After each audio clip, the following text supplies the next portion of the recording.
Well, a community in Beacon Falls is left in disbelief this afternoon after police say a husband confessed to killing his wife. And that husband was in court earlier today. Fox 61's Victoria Anderson walks us through why the judge increased his bond. Police set the bond at $1 million. The court does not feel that is sufficient. 44-year-old Adam Drozdowski is now locked up on a $2 million bond. The judge who oversaw Drozdowski's arraignment cited mental health concerns based on conversations police say they had with him. Prosecutors said Drozdowski called police around 11:45 Tuesday morning and said that he killed someone in his house. They said he told police that he lost his mind. Prosecutors said the victim was his wife. Members of the victim's family were in court. They did not speak to reporters after the hearing. He was nice, she was nice, and I used to see them walking around here. Neighbor Walter Dunn told us the couple was quiet and kept to themselves mostly, except for one run-in with police.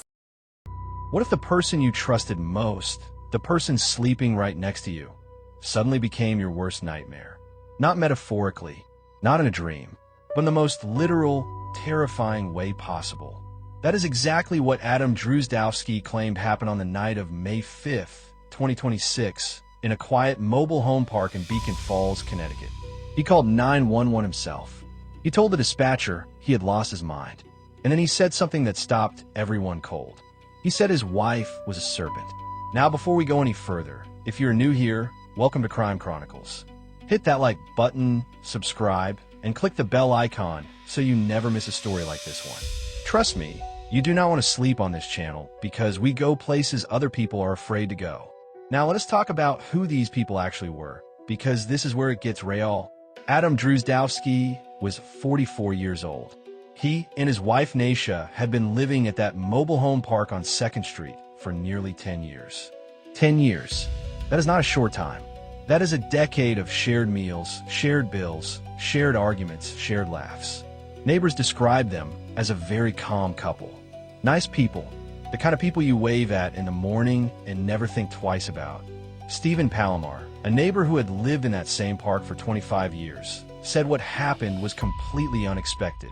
He said they were very, very nice, calm people, and that it was sad because they were young. And Naeisha, let's talk about her for a moment because she deserves that.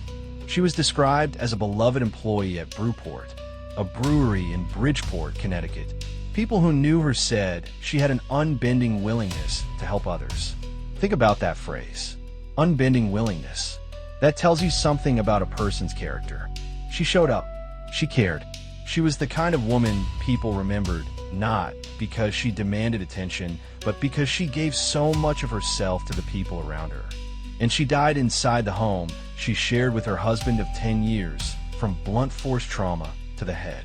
Adam told a 911 dispatcher that the attack had actually happened around midnight, but he did not call until nearly 11:42 the next morning. That is almost 12 hours. 12 hours between the moment he says he hit her and the moment he picked up the phone. What happened in those 12 hours? What was going through his mind? Was he sitting with her? Was he in denial? Was he somewhere in a mental state so fractured that time itself did not feel real? We do not know. But that gap alone raises enormous questions. Now remember, everything we are about to explore are theories, not official findings, not court rulings, just theories based on what we know so far. In Milford, after going through all of those court documents. Kyle. That's right, Mike. So we were in court today when Adam Drozdowski was there for a bond hearing in connection with the murder of his wife, Naeisha. And so in that bond hearing, he didn't really have a lot to say, but we do know that his mental health, that did come up in the topic of conversation. Adam Drozdowski didn't speak at his bond hearing in court today as court officers outlined what they say happened to his wife, who was found here in Beacon Falls Tuesday afternoon. He self-reported to 911 that he had lost his mind and killed his wife. The investigation report shows that Drozdowski said on that 911 call he thought his wife was a serpent and he hit her in the head with a metal object. So here's where things start to get really interesting and honestly a little unsettling. Because when you look at Adam's behavior in the months leading up to that night, there were signs. Not the kind of signs that scream danger, but the quiet kind. The kind you notice only after something terrible has already happened. Neighbors mentioned that in recent months, both Adam and Naeisha had been acting unusual. Now I want you to sit with that for a second. A couple that had been known for a decade as calm and nice suddenly starts acting different. What changed? Was it financial pressure? Was it something happening behind closed doors that nobody outside that home could see? Or was it something happening inside Adam's mind that even he could not fully understand or explain? And here is the first theory I want to put on the table. And again, these are just theories, not official reports or confirmed findings, so stay with me on this. The first theory is that Adam was experiencing a full psychotic break. Now, a psychotic break is not something that happens overnight. It builds. It creeps in slowly. And one of the most common symptoms is what doctors call a delusion, which is a fixed false belief that a person holds on to no matter what evidence exists against it. The belief that his wife was a serpent fits that description almost perfectly. That is not a random thought. That is a deeply structured belief that something evil had taken over the person in front of him. Now here's what I want you to think about. Schizophrenia and other psychotic disorders often go undiagnosed for years, especially in men, because men tend to mask symptoms or push through them without seeking help. If Adam had been quietly battling something like this, Naeisha may have noticed changes in him long before anyone else did. And that is a heartbreaking thought. Because what do you do when the person you love starts to feel like a stranger in their own mind? The second theory, and this one is worth paying attention to, is substance-induced psychosis.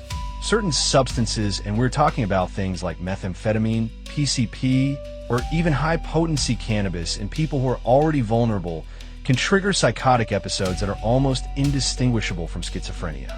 The serpent imagery, the paranoia, the gap between the attack and the call, it could all point to someone whose mind was being hijacked by something chemical. Now, I'm not saying that is what happened. Remember, these are theories, but it is a door that investigators and his defense team will almost certainly look through. And then there's a third angle that not many people are talking about, and this one brought me to a full stop when I started researching it. The religious theory, because the serpent is not just any symbol. It is one of the oldest and most loaded symbols in human history. Think about it. The serpent in religious text represents deception, evil, and the devil himself. From the Bible to ancient mythology, the serpent is the ultimate symbol of something sinister that has taken a beautiful form to deceive you. Now imagine a man whose grip on reality is already slipping. Imagine that same man being consumed by a belief system, whether religious, spiritual, or something darker, that starts telling him the person closest to him is not who she appears to be, that she is something wearing a human face. That is not just a delusion. That is a complete collapse of the boundary between belief and reality. And that is terrifying to think about. Now I want to pause here and be very clear with you all. These are theories. Nothing we are discussing has been confirmed by investigators or presented in a court of law. Naeisha Drozdowski was a real woman who lost her life, and her story deserves to be told with honesty and with care. We are not here to sensationalize. We are here to understand. So let us talk about the fourth theory, because this one hits differently. 6 months before that morning, police were called to that same home by a neighbor. We do not know why. We do not know what was said or what was found. But that detail sits there like a stone in still water, because it tells us that something was already off. Something had already broken the surface of that quiet life they had built together over 10 years. Was there a history of conflict? Was someone in that home already in crisis and reaching out in ways that went unanswered? Could earlier intervention have changed what happened on May 5th? That question does not have a clean answer, and that is exactly why it haunts me. The fifth theory brings us to something medical. Sudden and dramatic personality changes, delusions, and violent behavior can sometimes be traced back to neurological conditions. Brain tumors, lesions, undiagnosed traumatic brain injury. There are documented cases where people who had no prior history of mental illness suddenly develop psychotic symptoms because of something physically happening inside their brain. If Adam had something like that going undetected, it would reframe this entire story in a way that is both deeply sad and deeply complicated. And that brings us to the real questions. the ones that will follow this case into the courtroom and beyond. Was Adam Drozdowski a dangerous man who used mental illness as a shield?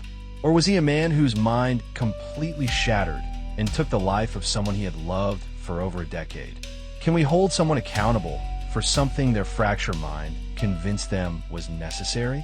And what does justice even look like in a case like this one? Where do you stand on this?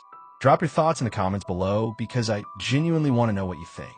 And if this story made you feel something, if it made you think, then do this channel a favor.